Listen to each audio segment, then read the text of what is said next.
નમસ્કાર, 5નો પંચ સાથે હું છું ઉર્વિશા વેગડા। સમાચારની શરૂઆત કરીશું। હાલ મહત્વપૂર્ણ સમાચાર સામે આવ્યા છે। ગુજરાત યુનિવર્સિટીમાં પરીક્ષામાં છબડો થયો હોવાના સમાચાર સામે આવ્યા છે। એક દિવસ પછીનું પેપર આજે પૂછી નાખ્યું છે। બીએસસી સેમ 6 ની પરીક્ષા ચાલી રહી હતી। ભૂલ હોવાથી વિદ્યાર્થીઓને જોકે હાથથી લખવું પડ્યું હતું।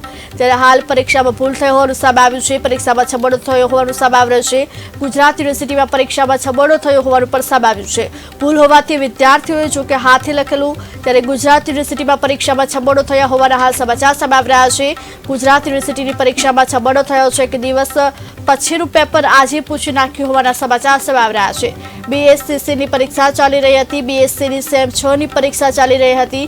બીએસસીની સેમ 6 ની પરીક્ષામાં છબડો થયો છે। જોકે પેપરમાં ભૂલ હતું।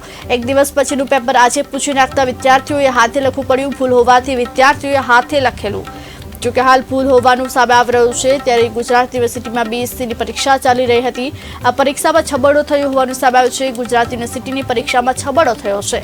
બીએસસીની સેમેસ્ટર 6 ની પરીક્ષામાં છબડો થયો છે। એક દિવસ પછીનું પેપર આજે પૂછી નાખ્યું છે।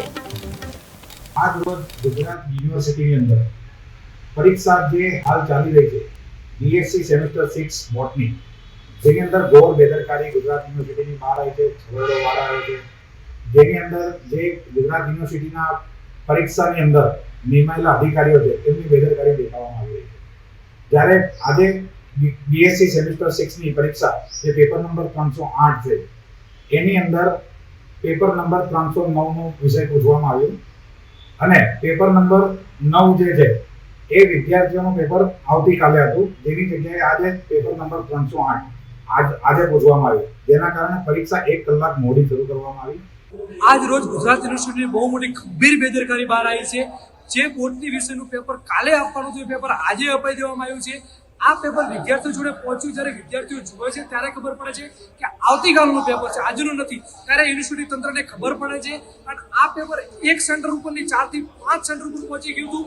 એટલે ક્યાંક ને ક્યાંક યુનિવર્સિટી ગંભીર બેદરકારી છે। આની અંદર વીસી હોય, રજિસ્ટ્રાર હોય કે પરીક્ષા નિયમો હોય, તમામને આ બાબતે રાજીનામું આપી દેવું જોઈએ। એટલે ગુજરાત યુનિવર્સિટીમાં આવી બેદરકારીઓ મોટી થતી પહેલા જ્યારે બીએસસી નર્સિંગ કૌભાંડ હોય કે આજે આ પેપરનું છબડું હોય, એટલે ક્યાંક ને ક્યાંક યુનિવર્સિટી સરકારી પ્રોગ્રામો સિવાય બહાર નથી નીકળતા। એટલે આવા બધા કૌભાંડો થતા રહે છે અને યુનિવર્સિટીના વાઇસ ચાન્સલર તમને અહીંયા જોવા બી નહીં મળે। એટલે યુનિવર્સિટીના વાઇસ ચાન્સલર પણ હાજર નથી। એનએસઓની એક જ માંગ છે, તાત્કાલિક ધોરણે વાઇસ ચાન્સલર, રજિસ્ટ્રાર અને પરીક્ષા નિયમને રાજીનામું આપી દેવું જોઈએ। રાજીનામું નહીં આપે તો એનએસઓએ આ